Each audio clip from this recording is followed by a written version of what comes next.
التطبيق المعقول. بغيتي تزوج وكتقلب على الزوجه الصالحه، وانت يا اختي بغيتي تزوجي وكتسناي الزوج الصالح، خوكم الياس غادي يزوجكم بجوج. كيفاش؟ تبع معايا هذا الفيديو هذا حتى الاخر ان شاء الله باذن الله كلشي غيتزوج. التطبيق الاخوان دار ضجه كبيره في التطبيق ديال المعقول، دار ضجه كبيره في البلاتفورم ديال مواقع التواصل الاجتماعي. خليكم مع المقطع ومن بعد نعلقوا عليه. الناس اللي عندهم واحد المبادئ اسلاميه دينيه وباغيين يتزوجوا على سنه الله ورسوله، وداك الشيء يكون نقي اسلامي شرعي، شي حاجه اللي قريبه للشرع، شي حاجه قريبه للدين، شي حاجه ديال الدين ديالنا، ماشي باش يتصاحبوا، ماشي باش يتفلاو على بعضياتهم. التطبيق المعقول.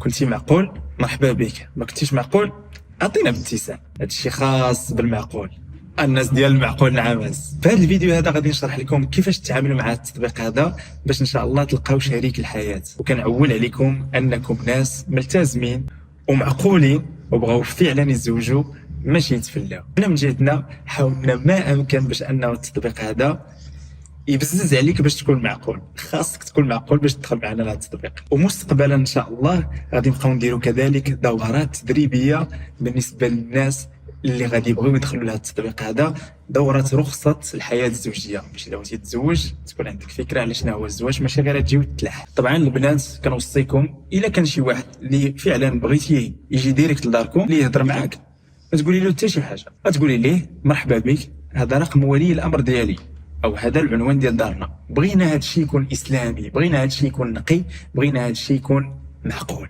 شي واحد مثلا تبسل عليها ولا شي واحد ولا كذا باللي فوق بروفيل، طبعا راه كنتاخذوا الاجراءات وكنحذفوا ليه البروفيل ديالو من هذا التطبيق هذا. بغينا هذا التطبيق يكون معقول والناس اللي غادي يدخلوا ليهم معقولين.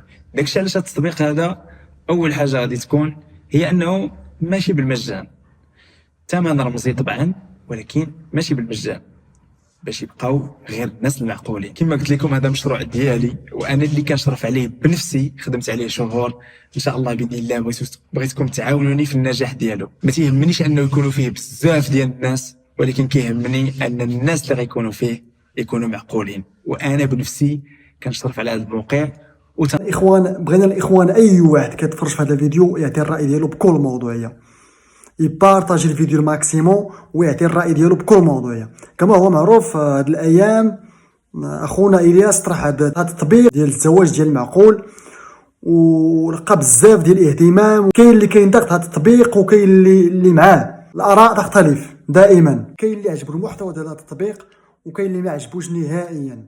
واللي عجب واحد المساله بانه تطبيق مراقب، اي واحد كيخالف الضوابط والشروط ديال هذا التطبيق غيتم الحذف ديالو. الاشاره فقط كاين واحد الفئه كتهاجم هذا السيد. التطبيقات ديجا كاينين في الخليج، ماشي زعما اول مره غادي يكونوا كاع، ديجا التطبيقات راه كاينين في الخليج، كاين في السعوديه والدول الاخرين. كاين واحد الفئه اللي حاسداه من الفلوس اللي غادي يدخل في هذا التطبيق. كما هو معلوم بانه بالنسبه للرجال دار لهم 300 درهم الواحد 100 يوم، وبالنسبه للنساء 100 درهم. للاشاره انه هذا السيد اخونا الياس عنده جمعيه خيريه وكيعاون الناس المحتاجين، ودار بزاف ديال المبادرات خصوصا في الزنزال ديال الحوز، لا في المناطق الحوز ولا في المناطق ديال تيرودان، وكيدخل المال الناس المحتاجين. المناطق الجبليه المنسيه تقريبا دابا وصل تقريبا 31 بير اللي وصل مجهز بالطاقات الشمسيه وبالمسائل ديالو وكلشي. بغيت غير نوضح بزاف ديال النقاط في هذا الفيديو.